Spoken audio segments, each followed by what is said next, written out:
Hey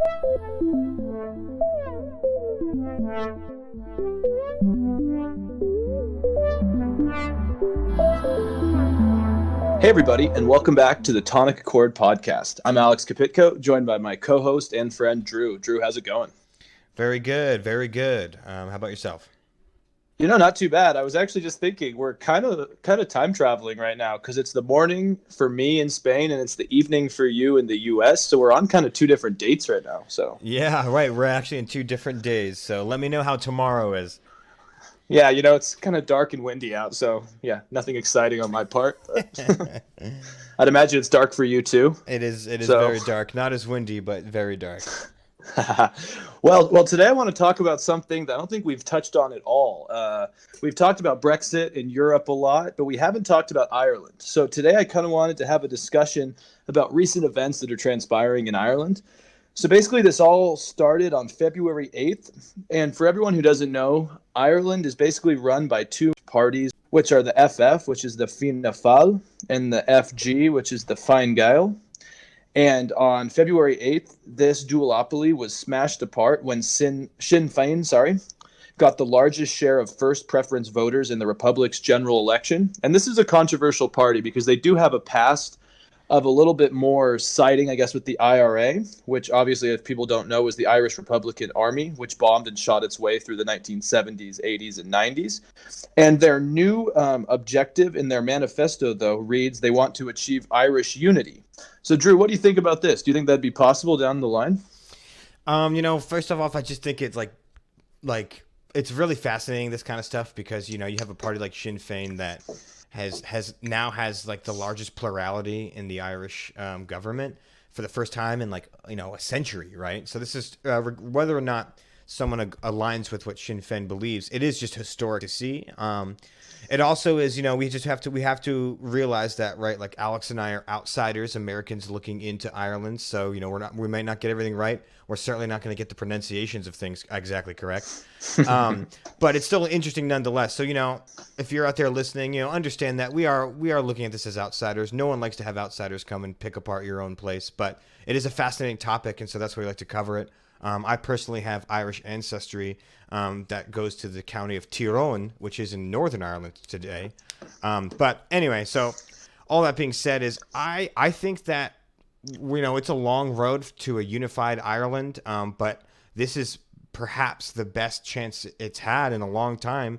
You have Sinn Fein, which is a leftist nationalist party, which is a really interesting combination. Usually in Europe, when we talk about nationalism, it's usually more right wing. But in this case, in Ireland, it's a left wing nationalism. And it's interesting to see how it might, begin the steps to unification. Yeah, I think that's an interesting point you touched on right there, because obviously it's no lie that we've talked about nationalism and populism quite an amount on this show. But like you said, it's usually been right-wing populism and nationalism. And, let's be honest, I think this is a direct outcome of the Brexit vote, because in, 2016, 50% of the UK voted to leave the EU, but 56% of Northern Ireland voted to stay in the EU. And I think this kind of comes back to this feeling of Europeanness. I don't know if that's a word, but I'm going to make it a word. And I think there is this feeling of Irish community to a certain extent that supersedes this Brexit vote. And it is interesting to kind of go back to this because the Good Friday Agreement, which I don't know if people know too much about what this is, but this was the agreement that was reached in the 1990s, which is 98. And this marked the end of decades of violence, which grew out of the civil protests against the province's unionist-dominated government in the 1960s. And the Good Friday Agreement created a new devolved government in the north, and it recognized that Northern Ireland was part of the United Kingdom. But then it also provided a political path to a united Ireland, should the people in the north and south want the border to be joined again.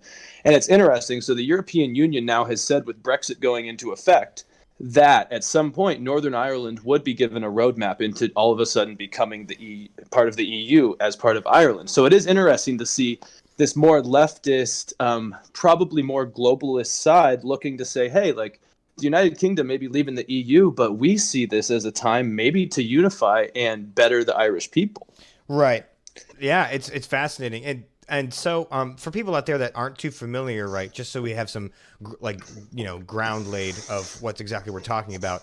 Ireland, the island of Ireland is split up into two states. There's the Republic of Ireland, which is independent from the UK, and it's an EU member. And then there's the Northern Ireland, which is part of the United Kingdom. Northern Ireland historically has been generally more Protestant, more pro the crown, right? More pro British governance, whereas the Republic of Ireland is more predominantly Catholic and against the crown, right? More pro independence and not being a part of the UK. So the fact that we have this Sinn Fein party that's becoming so popular that is against being ruled by the crown, pro EU, as far as we know, is really interesting. And the other interesting part that is kind of different than other countries is the fact that the political parties, Fianna Fáil, Fine Gael, and Sinn Fein, operate in both states in Ireland. So it's we don't really have that. I can't think of an example off my own head of where that happens elsewhere in the world. Pretty much parties are stuck to one country. But Sinn Fein being popular in both of these states is a big sign that people might be ready to unify. Yeah, that's a really good point, and I also cannot think of any other place where that is happening. I mean, obviously it's not a great comparison, but when I think of a North and a South, I think of North and South Korea, and that would be like one of South Korea's liberal parties trying to operate inside North Korea. Right. Obviously that's an extreme, but it'd be a very large contrast to try to fill the void from. And I think it was interesting when you were mentioning the religious differences between Northern Ireland and Ireland, because I think that is one of the main reasons why this might be more possible down the road, is because much like the entire world, people are mixing and cultures are getting more assimilated in many ways, religiously, culturally, ethnically, etc. And according to The Economist, obviously in 1922, one of the main reasons that Ireland wanted to stay separate from Northern Ireland wanted to stay separate from Ireland was because they wanted to maintain Protestant control. But according to The Economist, in a study done in 2011, by the time, I think it was the study suggests that by 2030, Catholics will be the single biggest confessional group in Northern Ireland. So we're seeing a mixing of these two religions that I think even 1 or 2 decades ago seemed very separated, right? Right. Yeah, that could be, obviously religious conflict, especially when you're talking about the Troubles in Ireland. It's a big part of it, right? There's a lot of political motivation and on top of that, religious motivation behind the violence that we saw decades ago. But I think, like you said, that religious schism is changing. And on top of that, I also think since it's been, over 20 years now since the majority of the violence, I also think that there's a new generation of Irish people, right? The wounds aren't as open and sore. There's been some time of relative peace compared to what it was in the 70s and 80s, where I think people are perhaps more willing to accept the idea of a unified Ireland. I think if you talked about that, this kind of thing where could you have a referendum where the people would vote for a unified Ireland? If you said that in 1989, I don't think it'd be possible. I mean, back then there was literally snipers on the border that had signs that said, British beware, you cross this border, we'll shoot. I mean, that's just not the world we're in right now in Ireland. It's a completely different environment. And so I think that because it's been so long since the peace, because you have kind of a religious change, right, and towards Catholicism, I think the stepping stones are there. And certainly Mary Lou McDonald, who is the leader of the Sinn Fein party, which recently has the largest plurality, thinks the same thing. She was interviewed by the BBC and she said, prepare for a unification, prepare for a referendum, because we're going to be working towards it. So she's dead set on doing this. Whether or not the people, we'll have to see how long it takes, but she's dead set for sure. Right. I think that is a good point, that as time heals everything, as they say.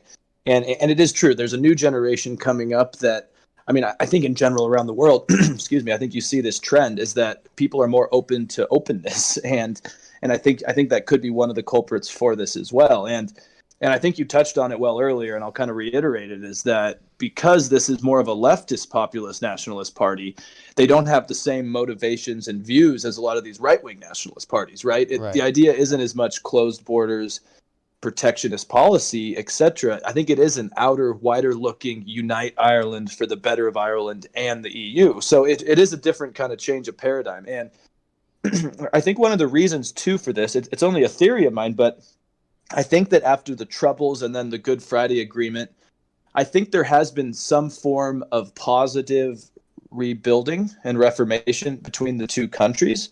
I mean, you had Martin McGuinness, who I think died back in 2017, who was a former provisional IRA leader. And he was one of the MPs until his resignation in 2013. And he was one of Sinn Féin's first deputy ministers of Northern Ireland. So I think there has been an interesting evolution of some of these people who were deemed terrorists in the 90s, who now over time were able to get a political voice. And maybe in some ways that's better for rebuilding dialogue and peace than just locking away all these leaders of the IRA, you know? Right. And, you know, the current iteration of Sinn Fein has said, you know, they don't have ties with any terrorist groups like the IRA. Of course, some of their political opponents will say that they still do. But yeah, it has changed, and people's opinions of this kind of Irish nationalist movement have changed. I don't think people see a terrorist anymore as quickly, right? You know, when you talk about Irish nationalism, whereas 20 years ago, that is what people thought of. They thought of the black ski mask and the AK-47 because, you know, that's what was going on. Yeah. But I think that's it's changed a lot. I do think it's going to be interesting to see where this new government goes, right? Because, again, this is not like the American system where we have a two-party back and forth kind of thing. This is the parliamentary system where, you know, there are three main parties, what we said before, Fianna Fáil, Sinn Fein, Fine Gael. But they're going to have to – none of them has like the 80-seat big majority to just kind of pass what they want. They're going to have to form coalitions. Sinn Fein, more left-leaning, is going to probably form a coalition with the Green Party, maybe the Social Democrats. But then Fianna Fáil and Fine Gael – or Fianna Fáil and Fine Gael, again, the pronunciation, forgive us. They might actually have to form a coalition. I don't think they've done it before. They've kind of been at odds with each other, both center-right, as far as Ireland's perspective, parties. So it might work out in their favor to, you know, form a coalition, but, you know, they kind of have a history of bad blood between themselves. But all that to say is, you know, the stepping stones are there, right? Brexit might have boosted this a little bit, the change in demographics, but it's still going to require some, you know, political operations to get this going, because you're going to need a majority and you're going to have a coalition. Right. I think that's a very good point, and this is kind of new territory for these parties inside of here, like you said, and it is going to be interesting to see. And I think another issue with this is that support inside of the Irish community is still low, right? I think according to a New York Times and Reuters poll, only 29% of voters actually would support unity, with 52% against. But the interesting thing about this poll, though, is that it indicated a 2% rise in support since 2017. And their statistics show that as this rate increases, it would probably produce a majority for a united Ireland within 2 decades. But like you were talking about coalition building, it is an interesting point, because basically what would need to happen is the United Kingdom would need to be involved in this. And so the route to unification, this is according to The Economist again, would require the British Secretary of State for Northern Ireland to call for a referendum and then honor its result. But right now, The Economist says that if the result is most likely, this wouldn't set out a referendum, right? So there can't be this gray area going forward. There needs to be almost an absolute majority that says, yes, we want unification. And until that political agreement is reached, it seems unlikely we can go any further. You know what I mean? Right. Well, and I think that also, think about Brexit, right? You definitely don't want a Brexit where it's right on the line of, are we going to make this major decision? And even if people support it then, you know, a year or two down the road, that's like, wait, hold on, maybe we need to back up here. You know, so I definitely think that Ireland's probably saying, okay, how do we avoid making such a big change without messing it up? And so and also, you know, we have to touch on the financial and cultural realities of unification, right? It's not like you just kind of, oh, you get rid of the fence and all's well. Like, no, there's huge kind of logistical problems you have to solve. One of them being debts to the crown. Northern Ireland only is able to, through taxes, pay for 2/3 of its public spending. That other third is subsidized by the crown, by the United Kingdom. So if you leave the UK, right, Northern Ireland joins back with Ireland, they're gonna have, then that third is gonna have to be paid for by either the Republic of Ireland, probably that, but that's a big pay, that's a big debt. So that's one main issue is Northern Ireland owes money to the crown, and if they leave, they might have to pay that out and then find a way to pay for the rest of their public spending. So that's going to cost a lot of money. That's a really good point, and not just debts to the crown. You also have trying to merge two healthcare systems, trying to merge two governments. I mean, yes, it's going to take, basically the painful word budget cuts. And no, I think it's a very valid point is that right now during a kind of a tumultuous time with Brexit, do we want more chaos? And there's going to be political and potentially social chaos in this. But one of the positives, though, is I think that the next step would be having to incorporate American help, which Mick Mulvaney has already told reporters that the U.S. probably would be positive because of our cultural ancestral connection to Ireland. And also the EU is going to need to get involved. And according to BBC, Mary Lou McDonald told BBC that the EU needs to take a stand in respect of Ireland in the same way that it supported reunification of Germany.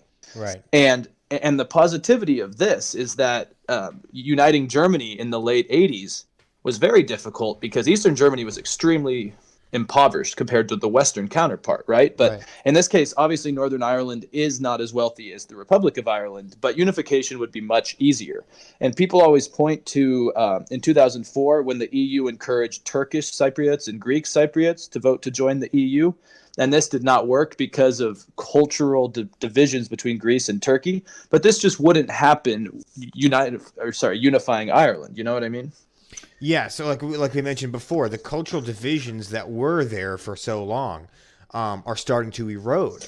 So, that, like I said, like you mentioned, in 20 years, you might have a majority that go for it. But 20 years is a long time, right? Gael and Fianna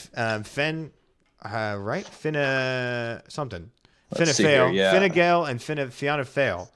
That's a lot of time for them to get back their pluralities, and especially if they do form a strong coalition, they might be able to stifle Sinn Féin's progress pretty quickly. So, again, it's like we're seeing the building blocks, right? We're seeing the building blocks, and Mary Lou McDonald of Sinn Féin is certainly trying to utilize them, but it's a long road to unification. Like you said, that it's only polling maybe what you said 23% favorable to 29, yeah. 29. So it's not much. Still, that's not much. That's certainly not much to make such a massive change. You like you said, you need to know it's going to go down.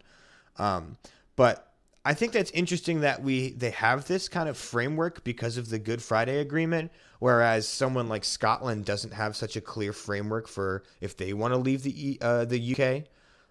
It's been talked about in Scotland. It was voted on, and they decided to stay. But things have changed. But it's just interesting that they left this kind of constitutional foundation for the possibility of a unified Ireland, almost as if they knew eventually it's going to have to happen, because I feel like you have to. I mean, it's an island. It's one island on its own. I don't, you can't have a border there forever.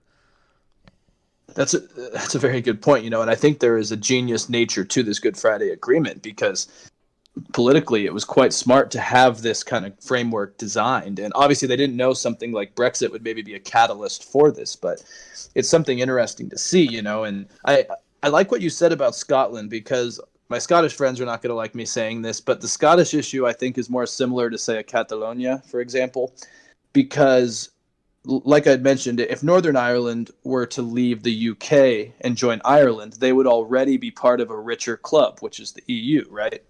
But Scotland or Catalonia, if they left, would be pretty much on their own, and they would not be automatically accepted into the EU. And this would actually be a very difficult procedure. Right. So, I mean, everyone talks about Scotland, but I mean, I think realistically, like you said, because of these cultural ties and the EU's willingness to work with them, an Irish unification is something that is much more possible. But there is the need to get the public to a large majority, enough to convince the UK to actually push for a referendum.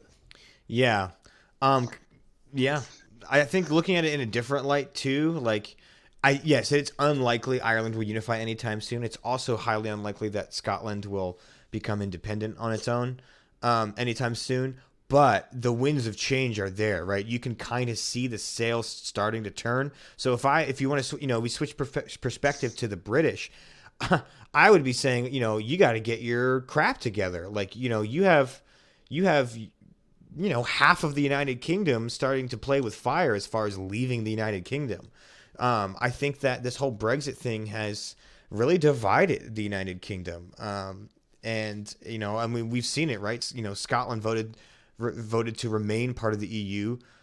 Britain, right below it, voted to leave. Northern Ireland voted 56% to stay with the EU, but it wasn't enough to counteract Britain's main vote. So there's definitely some division within the United Kingdom, and Sinn Fein is trying to capitalize on that. Yeah, that's a very good point, and it's politically intelligent, I would say. And I mean, me in Spain here too. Gibraltar is obviously part of the UK, down in southern Spain, and they also predominantly voted to stay in the EU. So, I think it is worrying to this UK region who has had a predominantly imperialistic history, who are now starting to lose all their counterparts, right? Support from all their counterparts. It is not a good look, and I think that does just show the misinformation of Brexit in general and failed promises and kind of a failed narrative of us versus them, of a protectionist, stuff we've talked about before. And eventually, I think there's going to be some serious discussions and answers that need to be made. And Sinn Fein, I think, is being intelligent with this and doing what is probably politically feasible right now, like you said. And I mean, on the whole thing, I just think that a lot of these more right-wing movements that have happened, including Brexit, are because of sometimes the speed of change in the world, and I think a lot of populism is sometimes a backlash to change. Right. Me as more of a conservative, I'm pro change, but I'm always hesitant towards reactionary change. Right. And I think that was something that a lot of these Brexiteers and maybe even Trump supporters and people in France and Spain who have voted for these right-wing populist parties, maybe they're not totally against where the world's going, but they don't want to see it at the speed. And that kind of takes me to a quote that The Economist has from an observer in Dublin who said he holds unification to be like the pursuit of happiness. It can't be pursued directly. It could only ensue from a position of harmony and peace. And that's why I think that we need to, over time, have this happen. But it doesn't need to happen overnight, because when things happen overnight, I think it just causes backlash, Right. It's almost like it's because we've had 20 years of peace that now the brick has been laid. Because the violence was getting nowhere, right? And we obviously saw what happened, right? Historically, Northern Ireland was British, so all that violence, again, I'm sure those that were there will argue whose fault it is more, or perhaps whatever, right? I'm not debating the sides. I'm just saying the historical fact is there was violence in the Troubles, and the result was Northern Ireland stayed part of the UK. I think it's only because you've had peace and cultural change and demographic change recently that we started to see a political change. But that political change is still very new, because I'm looking here at a graph, and I'll put this graph up for those that are watching our video content on YouTube, that Sinn Féin's popularity only surpassed the other two parties in the last couple of months. They were third. They were third, and significantly third, in November of 2019. It's only in December and January that they spiked up to be more popular. Along with that, the Green Party was almost negligible at like 2-3% popularity until May of 2019, where now they're right around 9%, right? Still not very much, but significant for a Green Party. So, it's almost like this quick spike in the last few months of support for Sinn Féin. we'll see how long that will last, because there's not really much precedent for this, because for years Sinn Fein has been third. Right, and when you put out those numbers, I think to me the obvious correlation is that was about the time Brexit was going into effect. Right, that was the Right. time when the Tory party held that massive election, and I think that was in December.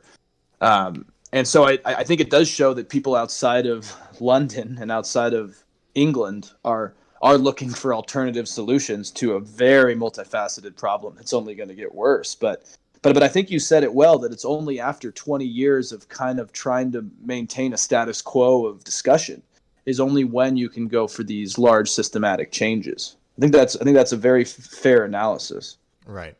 Right. Again, it's like, similar situations with like India or Pakistan. I think some of these long-standing conflicts are going to have to see a period of peace before you can really have like the political change behind it.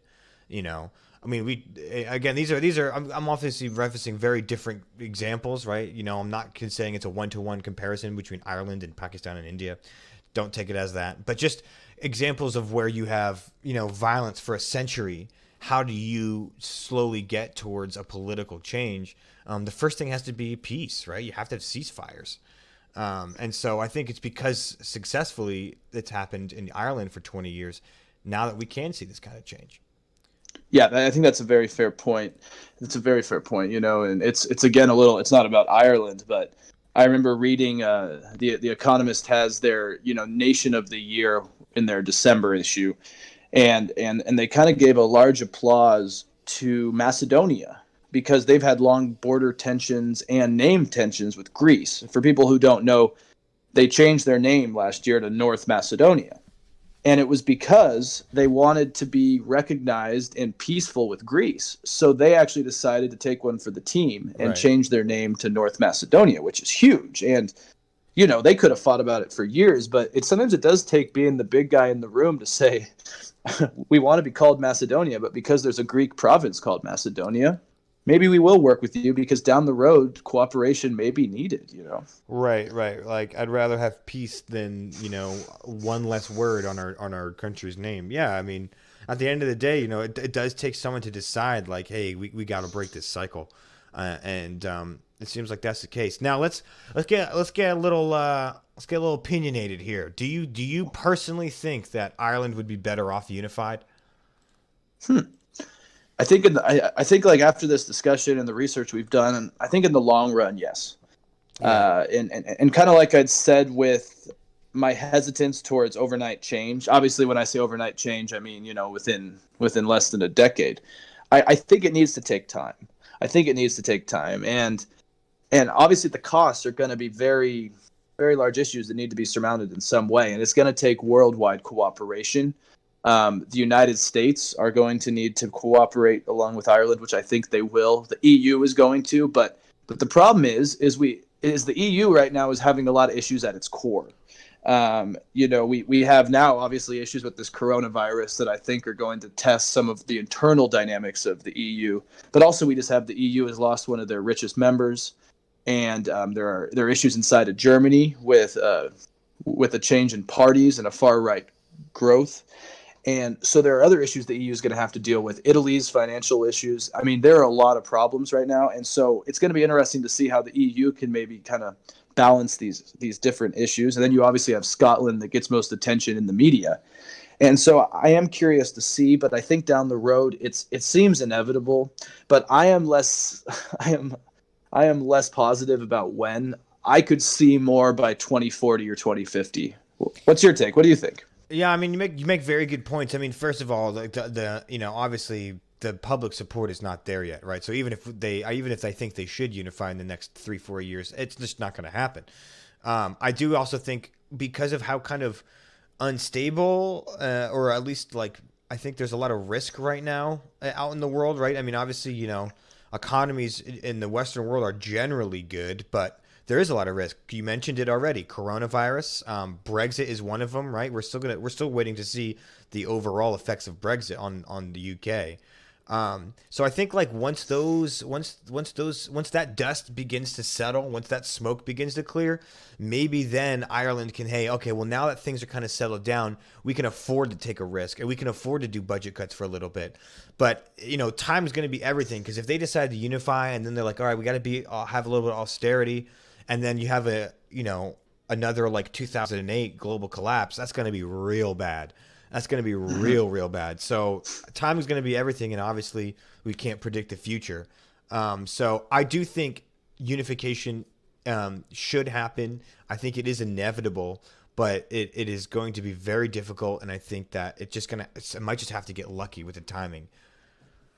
Yeah, no, I think that's really fair. Timing is key, and something I don't think we've touched on enough, but that's going to be for another day, is the UK. Like, the UK eventually is going to have to accept this, and right. And the Tory party under Boris Johnson, I was reading, I mean, they're already trying to curb powers of the judiciary and other things, and so you also are going to need a government that is very reactionary and somewhat acting out of character also accept this. And obviously elections change, and this is a long-term issue, so the Tory party might not be governing forever, but you do need a country that seems to be very high in hubris and low in facts right now to also accept this.